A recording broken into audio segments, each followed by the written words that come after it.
La derrota de Roma ante las tribus germánicas en el año 9 después de Cristo acabó con su concepto de superioridad moral. Lo que Roma denominaba civilización, sus vecinos lo llamaban tiranía. Fue una lección que los romanos parecían condenados a aprender de nuevo. En el siglo I después de Cristo, los romanos encontraron una tierra legendaria que estaba más allá de sus fronteras, Britania. Poblada por densos bosques y habitada por salvajes, la nueva tierra fascinó y aterrorizó a los romanos. Su conquista conseguiría una gloria digna de un gran emperador. El Imperio Romano, la invasión de Britania.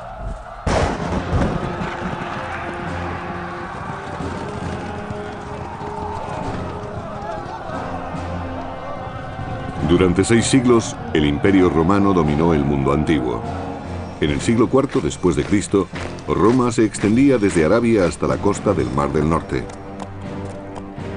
Donde llegaba su alcance, Roma seducía a sus enemigos con el comercio y el lujo, y empleaba con mano de hierro al ejército más disciplinado jamás conocido.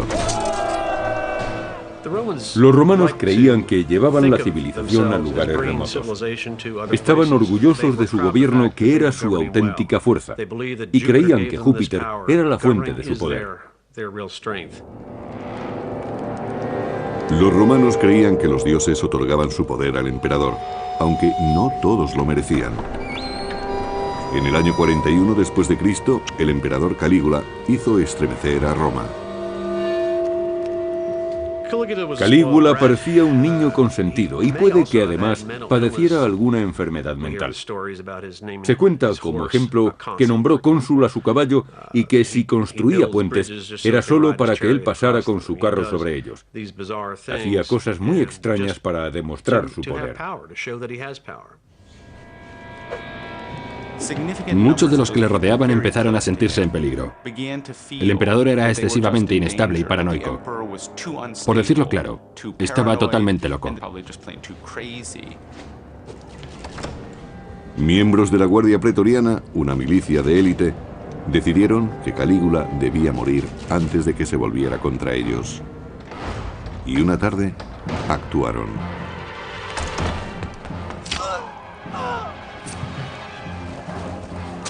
Según Suetonio, biógrafo del primer siglo, Calígula se retorcía y gritaba: «Todavía estoy vivo», pero enseguida se oyó decir: «¡Acuchilladlo otra vez!». Murió víctima de otras 30 puñaladas. Fue un momento crucial en el que por primera vez se demostró duramente que los militares sostenían al emperador. Sería la Guardia Pretoriana la que elegiría al nuevo emperador. Pronto encontraron a su nuevo candidato, el tío de Calígula, Claudio, una persona débil y por lo tanto fácil de controlar.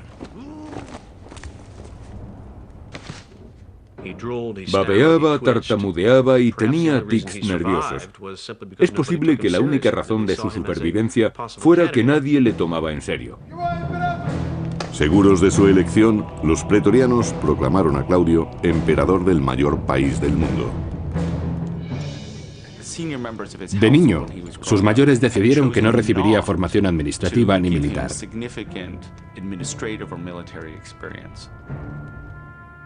Casi todos los jóvenes de la familia imperial ocupaban muy pronto puestos públicos.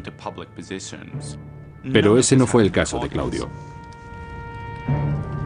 El nuevo emperador tenía que hacer méritos ante los que le creían un incompetente. Y con los pretorianos, quienes le dieron el cargo, tenía una gran deuda. Había una solución para solventar ambas deficiencias: una guerra. Honor y botín para los soldados, prestigio y dignidad para el emperador victorioso. La conquista de nuevas tierras era siempre conveniente para los soldados romanos, a los que les gustaba intervenir militarmente. De acuerdo con su educación, preferían entrar en combate para dar lo mejor de sí, en lugar de permanecer inactivos. Cuanto más espectacular es la conquista, mejor es el resultado. Pero, ¿a dónde ir?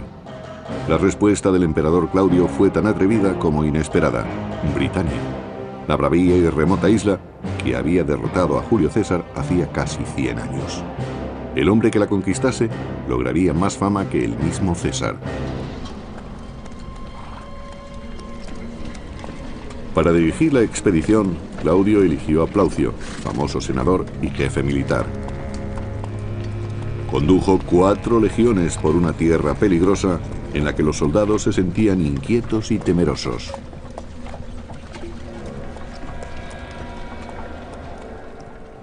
No se puede evitar el miedo a lo desconocido en esta clase de combates.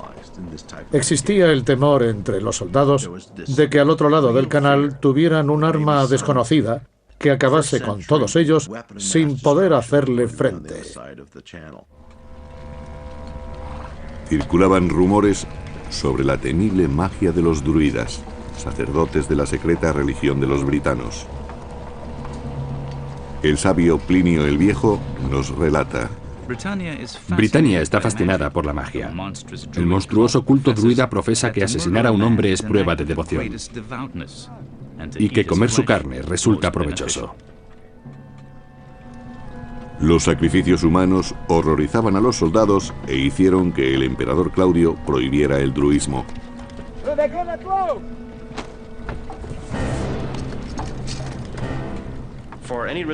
Si un culto religioso era prohibido, se debía a que sus prácticas repugnaban a los romanos. Una de ellas eran los sacrificios humanos, que, según se dice, realizaban con frecuencia los druidas.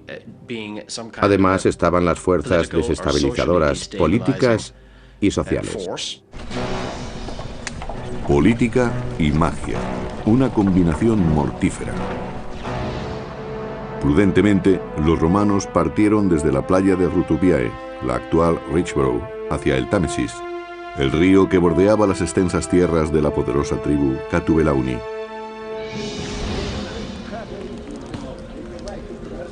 Experto en los misterios druidas, Caracato, príncipe de los Catubelauni, no llevaba coraza. Confiaba plenamente en el poder mágico de su pintura de guerra.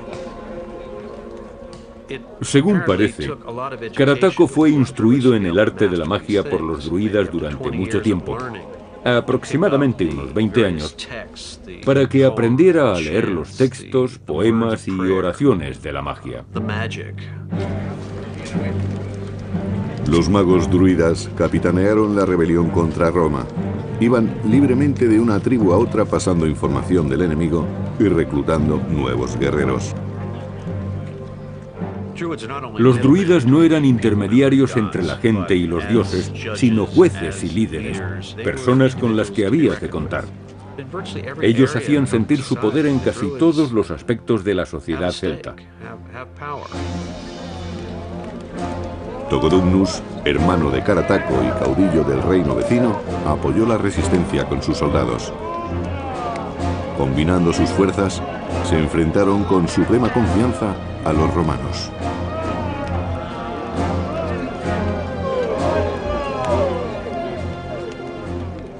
Los romanos no habían conseguido conquistar a los britanos anteriormente. Estos luchaban en su tierra, la conocían muy bien y habían visto a los romanos en acción. Quizá por eso confiaban en derrotar a los ejércitos de Roma cuando estos desembarcaran. Gales era el terreno más duro, por eso era el menos habitado, pero sus gentes eran las más experimentadas.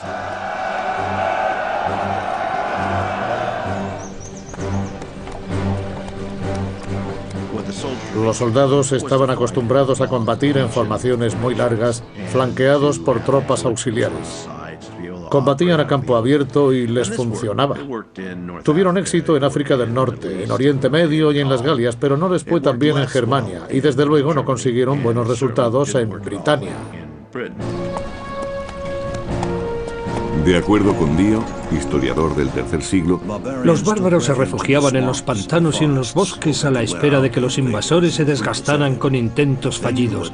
Sabían dónde estaba la tierra firme y los accesos de su región. Los esfuerzos por perseguirlos no tenían éxito. La estrategia inicial de los britanos contra los romanos fue muy buena. Permitieron que desembarcaran sin presentarles resistencia y luego los atrajeron hacia el interior para atraparlos en lugares de los que no podían escapar. Los britanos atacaban con astucia y de manera salvaje.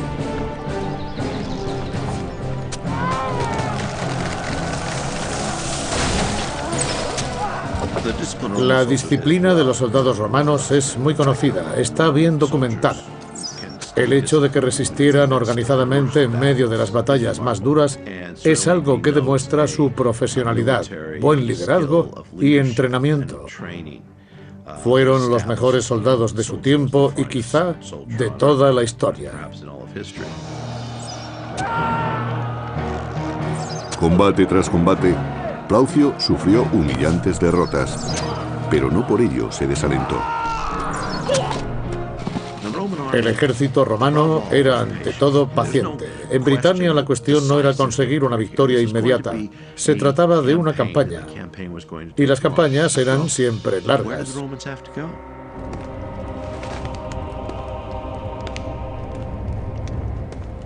En Roma, el emperador Claudio se preparaba para realizar su propia invasión de Britania. Quería ocuparse personalmente de su rendición. Y por primera vez en su vida, llevaría vestimenta militar. Necesitaba prestigio militar. Para ser el centro de la atención pública en Roma, había que ser un militar de éxito y conseguir alguna victoria, preferentemente sobre algún ejército extranjero.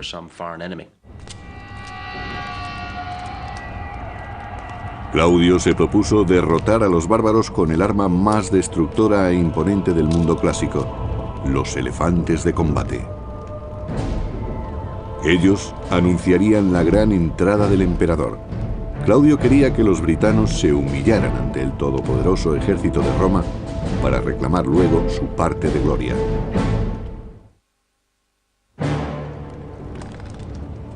En el año 43 después de Cristo, el emperador Claudio se prepara para conquistar Britania y envía al general Plaucio y a 4 legiones para abrirle el camino. Los romanos fueron engañados por los druidas que los adentraban en territorios hostiles. Plaucio supo encontrar la forma de darle la vuelta a la situación y envió una fuerza especial de provincianos para realizar un ataque sorpresa. El ejército romano se componía de 2 tipos de soldados: los llamados legionarios, que eran ciudadanos romanos, y los auxiliares, que eran reclutados entre las clases populares. Plaucio hizo que las tropas auxiliares cruzaran el Támesis, no porque los legionarios no pudieran hacerlo, sino porque era muy peligroso. Si se corría el riesgo de perder un gran número de soldados, era preferible que fuesen los auxiliares. Como todos los druidas, Carataco y Togodumnus consideraban que el agua era sagrada y que el gran río los protegía de sus enemigos. Sin estar alerta por esta creencia, los romanos cruzaron el río en silencio y sin ser vistos. Averiguaron perfectamente la clase de ejército a la que se iban a enfrentar, su cohesión, qué armaduras llevaban, su forma de actuar. Hicieron de exploradores para conocer mejor al enemigo y averiguar si era numeroso. Tras la investigación, mataron a los caballos de los bárbaros, impidiendo una rápida huida.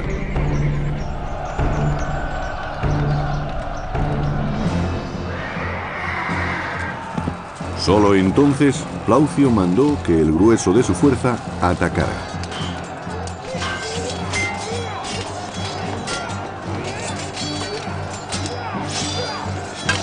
Se luchó cuerpo a cuerpo. Fue un gran combate en el que destacó la fuerza bruta que emplearon los romanos para superar al enemigo, atemorizarlo y perseguirlo cuando trataba de escapar.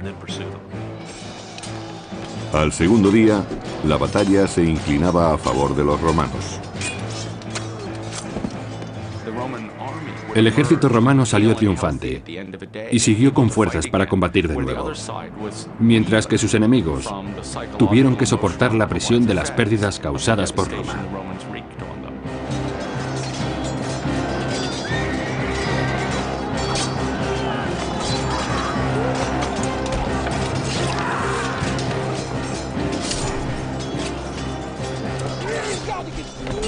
En la siguiente batalla, Togodumnus fue mortalmente herido.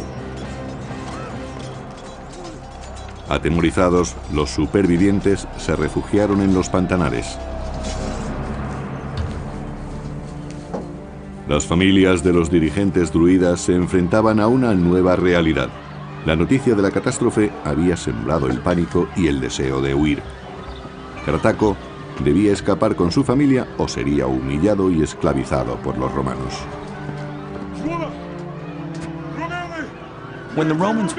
Cuando los romanos obtenían una victoria militar importante, el general era recompensado con un desfile de sus tropas. Si era posible, el cabecilla derrotado marchaba entre los soldados para demostrar que los oponentes habían sido sometidos. Normalmente, eran ejecutados al final del desfile por haberse atrevido a enfrentarse a Roma. Carataco no quería convertirse en un trofeo de Roma y, jurando venganza, reunió a sus adeptos y los condujo en un largo viaje hacia el oeste, hasta el país de las tierras altas donde estaba la morada de los druidas. Carataco sabía que no lo perseguirían hasta allí. Los romanos se asentaron en las orillas del Támesis. Según el historiador Dio del III siglo, Plaucio tuvo miedo debido a los problemas que encontró en el Támesis. En vez de avanzar, decidió conservar el terreno conquistado y mandó llamar a Claudio. ¿Fue el temor o la política lo que realmente detuvo a Plaucio? Dudo que a un hombre con la experiencia y la capacidad de Plaucio le asustara tanto un río como el Támesis. Lo más probable es que recibiese órdenes para que, después de asegurar un acceso seguro a Britania, llamara al emperador para que acudiera en persona y así pudiera conseguir la fama militar que tanto necesitaba. El emperador Claudio trató de ir a Britania, pero su barco estuvo a punto de naufragar en las costas de Hispania y tuvo que recorrer a pie las Galias hasta Gesoriacum, la actual Boulogne, para cruzar el Canal de la Mancha.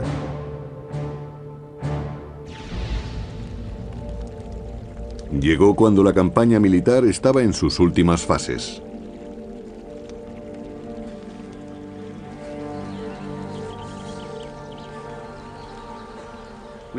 Sabemos que el emperador apareció a lo grande, acompañado de cohortes de la Guardia Pretoriana y elefantes.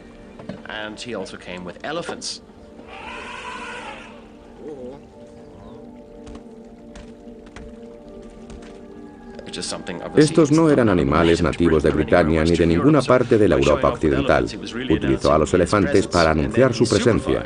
Más tarde, a una distancia segura a retaguardia, debió supervisar el asalto de varias poblaciones. La sorprendente llegada de Claudio, junto a la humillante derrota de Carataco, hizo que muchos britanos prefirieran someterse a combatir. Hoy en día, la idea que tenemos de la libertad y que forma parte de nuestra manera de ser no coincide necesariamente con la del mundo antiguo. Antiguamente, la mayoría de la población se acostumbraba enseguida a un nuevo orden y a un nuevo líder. Los impuestos que anteriormente habían pagado a unos pasaban a ser pagados a otros. No existía una gran diferencia y no les importaba demasiado. Eso era preferible a someterse al pillaje, las violaciones y la destrucción que podría causarles un ejército.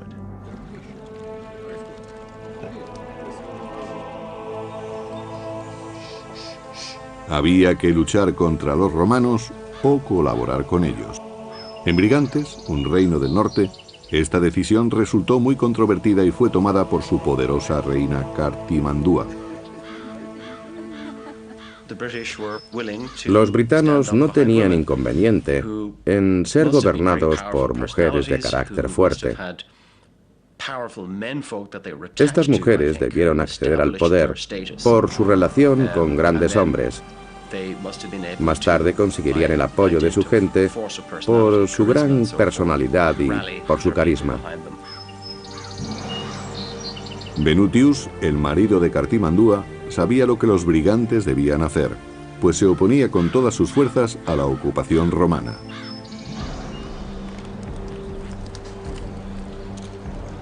En la región que ahora se conoce como Gales, los más fieros caudillos britanos se aferraban a las tradiciones antiguas y rechazaban enérgicamente el dominio imperial. Los druidas recurrieron a sus dioses para expulsar a los romanos de sus costas. En aquella hora de tribulación realizaron el más severo de sus rituales, el sacrificio de un ser humano. El exiliado Carataco, su principal valedor, incitaba con pasión a la resistencia.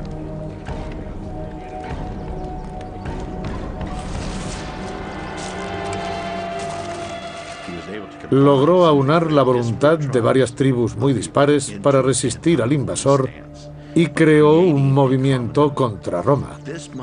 Debió ser el britano más carismático de su tiempo, ya que convenció a muchos para que se opusieran a la máquina militar romana. Debía ser muy persuasivo. Unidos por un odio común y por su religión ancestral, los celtas juraron luchar hasta el final.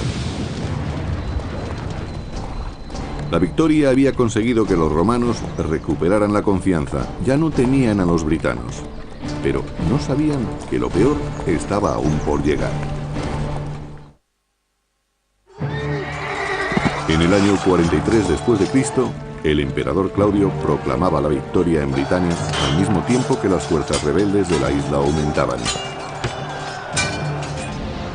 Creó una provincia romana con capital en Camulodunum, la actual Colchester, e hizo alianzas con una docena de reinos. Su ayuda resultaría crucial para amortiguar los ataques contra la nueva provincia.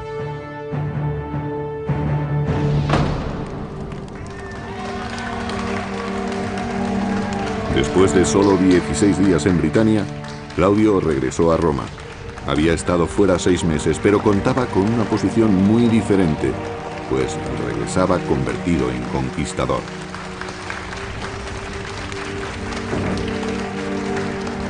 El valor propagandístico de aquel viaje fue extraordinario y Claudio consiguió un gran aumento del favor político del pueblo. Algo parecido a cuando un moderno presidente visita a sus tropas del frente, aunque no se acerque a los combates. Según el historiador Dio del tercer siglo, el Senado le otorgó el título de británico. Además, se decidió en votación que se realizaría un festival anual para conmemorar la conquista y que le erigirían arcos triunfales. Los grandes arcos llegaron a alcanzar alturas de 20 metros. Se erigió un arco triunfal en su honor, con una inscripción que recordaba sus victorias durante la conquista de Britania. Era un monumento que proclamaba que Claudio era un gran general y un gran conquistador. Los honores militares fueron el motivo de la invasión de Britania, para darle a Claudio una fama de la que antes carecía.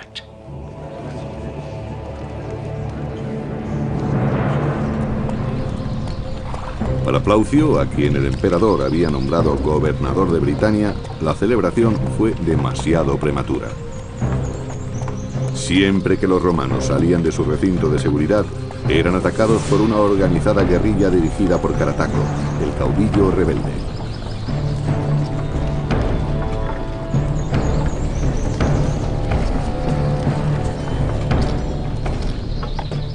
Conocían bien el terreno y los atajos de Britania, y se comunicaban por medio de mensajeros. Supieron aprovechar bien su ventaja para conseguir información en toda la isla.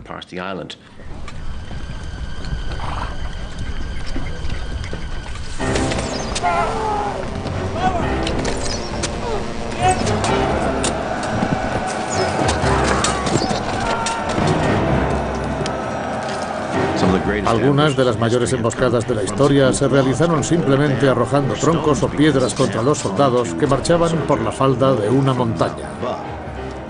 Y eso les ocurrió a los romanos. Estaban acostumbrados a los combates cuerpo a cuerpo con lanzas convencionales y espadas cortas. Ahora tenían que enfrentarse a las rocas, lanzas y hachas que les arrojaban. Sus legiones sufrieron grandes pérdidas.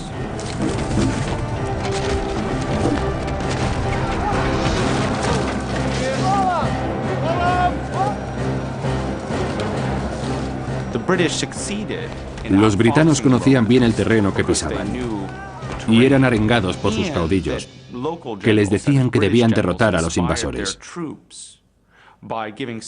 Tenían que expulsarlos, porque de lo contrario serían esclavizados por los romanos.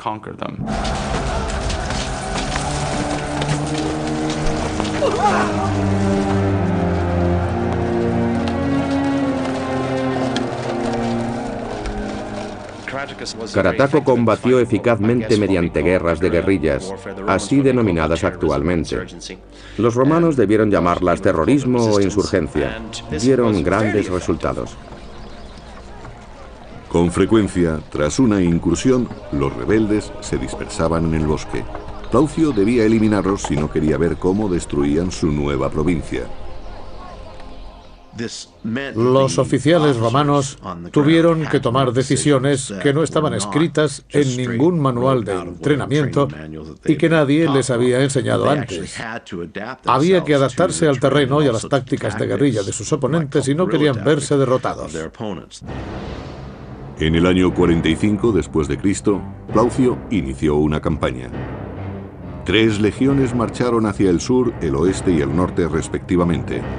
La novena se dirigió hacia la tierra de los brigantes.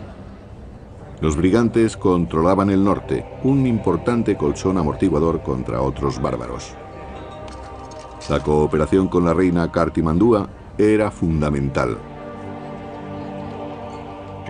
Trataba de dividir y conquistar, de separar y aislar grupos para someterlos.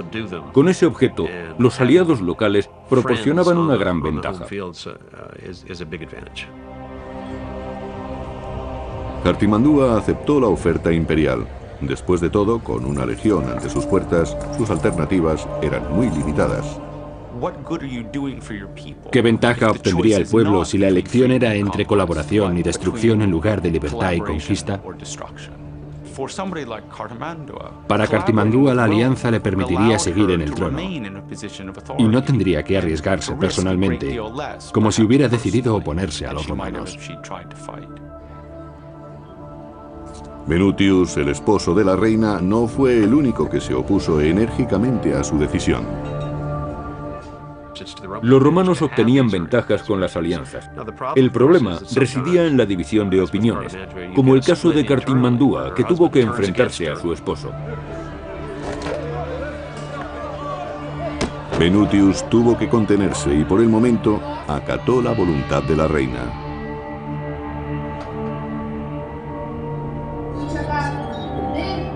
Frustrado, pero decidido, esperó a que la situación cambiara.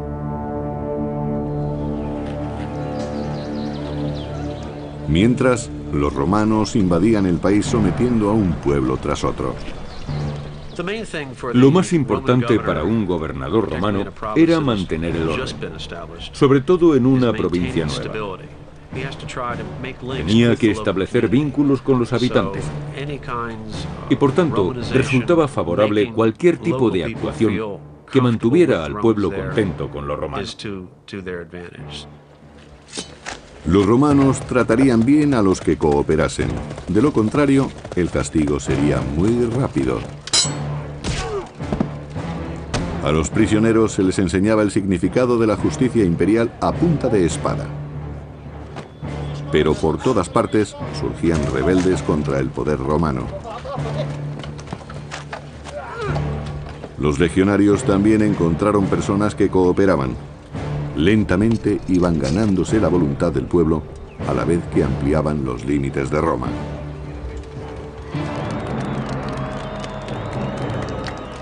En la política, el general Plaucio se había convertido en un héroe. Tras 4 años, un agradecido Claudio le llamó de vuelta a Roma. Volvió con prisioneros britanos para convertirlos en gladiadores. 4 años era el periodo de mando normal del gobernador y su ejército en una provincia. Luego era sustituido. No convenía que permaneciera demasiado tiempo en el cargo, por temor a que sus soldados le tomaran demasiado afecto y quisieran convertirlo en emperador.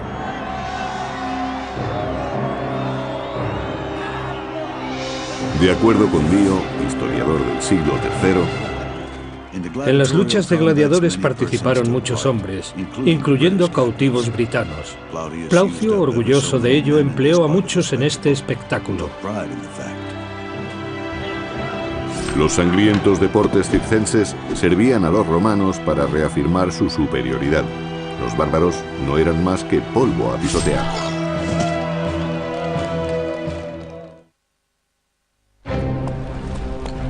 En el año 47 después de Cristo, los romanos reclamaron la parte sur de Britania. Algunos caudillos, como la reina Cartimandúa, se sometieron voluntariamente al imperio. Pero otros muchos se resistieron, como el príncipe Carataco. En el proceso de pacificación de un pueblo, hay que trabajar mucho antes de que se pueda retirar al ejército. Los romanos conocían muy bien que el proceso de anexión y conquista era siempre muy largo. Debían saberlo al enfrentarse a un oponente como Carataco. Es posible que Carataco fuera el rebelde más importante. Parecía saber bien cómo unir a los británicos para conseguir la victoria. Las poblaciones romanizadas soportaron las audaces incursiones de Carataco. Sus sorprendentes victorias le convirtieron en el cabecilla britano más famoso. Todos acudían a él para expulsar a los invasores de sus costas. En noviembre, cuando Carataco se enteró de que iba a llegar un nuevo gobernador romano a Britania, lanzó contra él el más enérgico de sus ataques. El nuevo gobernador, Escápula, recibió una sangrienta bienvenida. Pero las cosas no resultaron como se esperaba. Las legiones romanas nunca flaqueaban. Escápula infligió a Carataco su primera gran derrota. Sin embargo, el líder rebelde no se rindió. Carataco se retiró al sur de Gales y organizó otra revuelta que se extendió hasta las montañas del norte. Escápula hizo uso de la 9ª legión y marchó con ella hacia el oeste.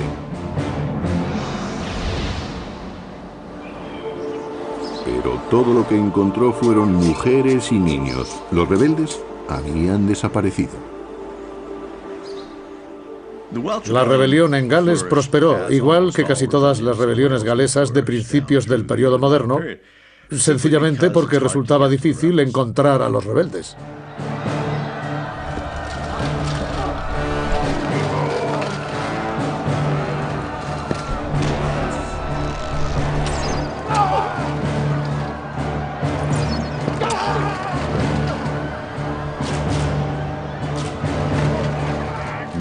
Los romanos tuvieron que recorrer las montañas, bosques e islas para encontrar a los rebeldes.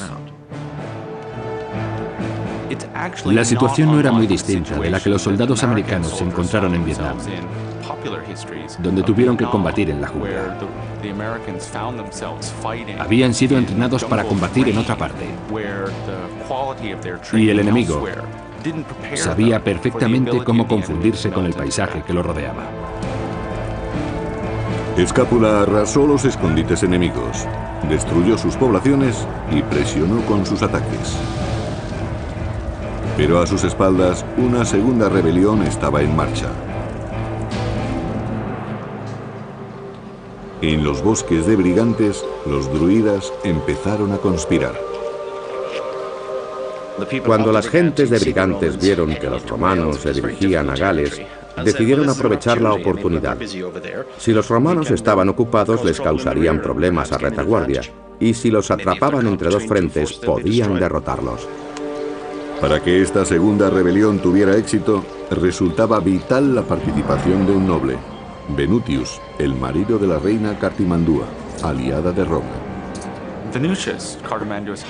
Por supuesto, Venutius, el marido de la reina Cartimandúa, era un personaje relevante que, aunque no por su linaje, quizás fuera el hombre más importante del reino de Brigantes. El desacuerdo con su mujer ofrecía una oportunidad muy interesante a los futuros rebeldes.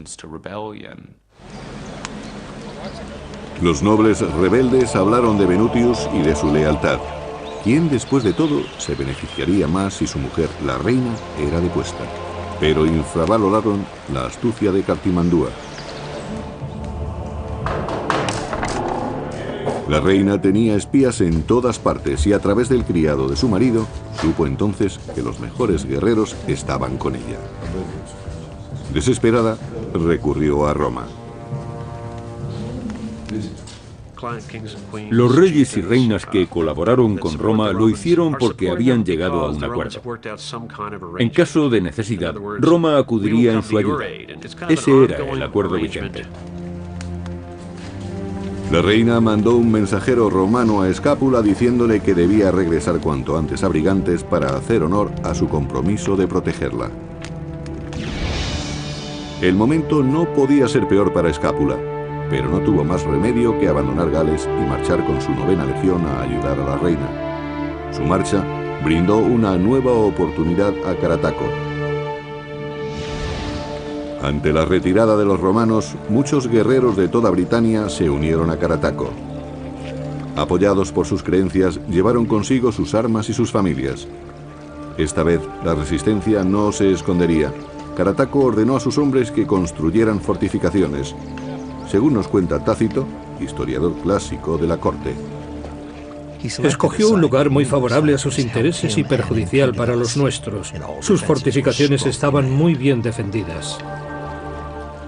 Una posición defensiva bien afianzada representaba una gran ventaja para los defensores, y por eso confiaron en que su elección del campo de batalla les daría la victoria contra los romanos. Carataco tenía ilusiones razonables de salir victorioso.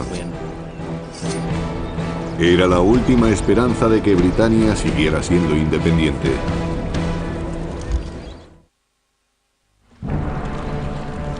Bajo el mando del emperador Claudio, Roma entró en el 6º año de la dura conquista de Britania. En sentido amplio se tenía el concepto de que el emperador romano era el comandante en jefe del imperio. Era el último responsable del éxito o fracaso obtenido, de cualquier acción que emprendiera el Estado romano. Un caos permanente en Britania podía arrojar una sombra sobre el frágil trono de Claudio.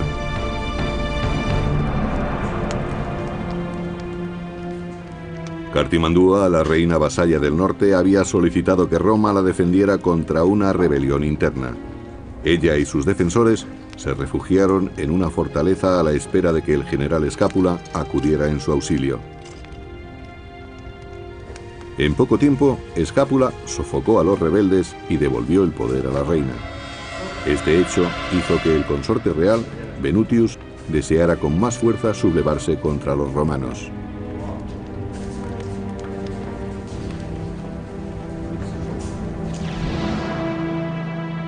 Escápula marchó de nuevo hacia Gales con la 9ª legión.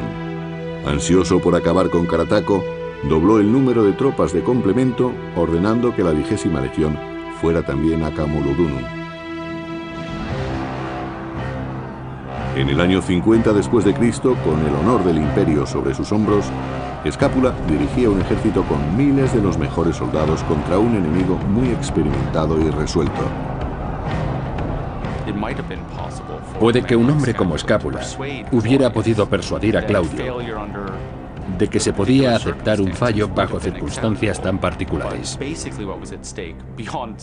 Pero eso conllevaría un riesgo demasiado grave si quería conseguir otro puesto importante en el futuro. El fallo no era posible. pero la victoria no iba a resultar sencilla. Según el biógrafo clásico Tácito, los soldados llegaron a las murallas, pero tuvieron el mayor número de bajas. los romanos tuvieron que reagruparse y atacar de nuevo. Roma marchaba imparable al frente de su maquinaria militar. No existía ningún futuro para la rebelión. Así es como se escribe la historia.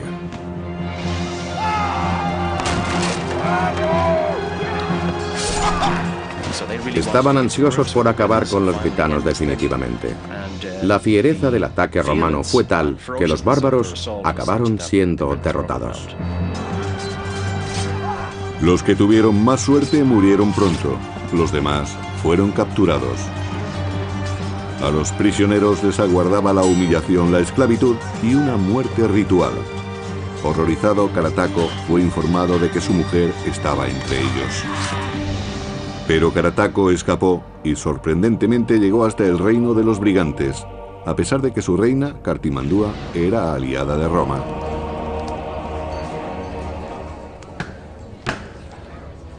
El marido de Cartimandúa, Venutius, era un patriota declarado que se oponía radicalmente a la política de colaboración con Roma de su mujer.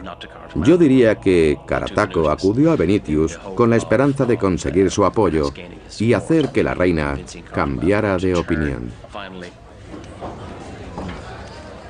Pero Cartimandúa no lo hizo. Era aliada de Roma y entregó a Carataco, el héroe de la resistencia, para consolidar su amistad con los romanos. Esta traición disgustó a su marido, Venutius. Carataco y su familia fueron obligados a desfilar por las calles de Roma, causando una gran impresión entre los ciudadanos.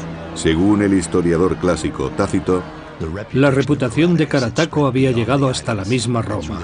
Las gentes sentían curiosidad por ver al hombre que había desafiado nuestro poder durante tantos años. Incluso en Roma, su nombre resonaba con fuerza. Fue el símbolo de la victoria. El caudillo enemigo marchando por las calles, sometido. Lo que Roma solía hacer con sus enemigos era meterlos en el foso de una prisión y allí los ahorcaba. Pero en este caso no ocurrió así. En su lugar, Carataco fue llevado ante Claudio, que estaba sentado en una especie de estrado, y allí le permitieron pronunciar un vibrante discurso.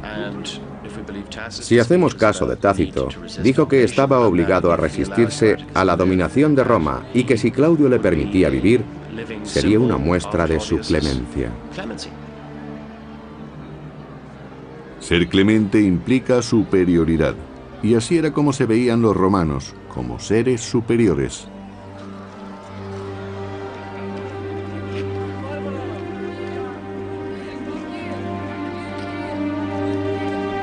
Conmovido por las palabras de Carataco, Claudio concedió el perdón al famoso bárbaro y a su familia.